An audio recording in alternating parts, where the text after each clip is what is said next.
আমার জন্য হয়েছে। আমি যদি তোমাকে ফোনটা না করতাম তাহলে তোমার এরকম কিছুই হতো না। তোমার জন্য না যা হবে তুমি এরকম লাগছে না। আমি তো শুধু ধরেই রেখেছি। এখানে হাত দিও না, আমার ওখানে পুরো একদম অনেক কষ্ট। तुझे अपना बना लूं, तुझे तुझे से चुरा लूं। আরে আমি আর কোনোদিনও তোমাকে ফোন করে ডিস্টার্ব করবো না। যা হওয়ার হয়েছে ওভাবে হয় না। বেতালে দিয়ে ভরসা আছে, হয়ে গেছে, এখন কি করবো? তুমি নিজের ওরকম মনে করো না।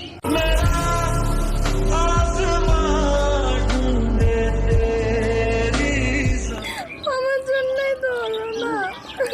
তোমার জন্য হয়নি, এটা কপালে ছিল হয়েছে। ঠিক আছে প্লিজ, তুমি কেঁদো না, চুপ করো। আমি আমার কষ্ট হচ্ছে, আমি তোমাকে সান্ত্বনা দিতে পারবো না। কেন যে মন খারাপে আমার আবার মাথা ঘুরছে। নেমেছে রাত।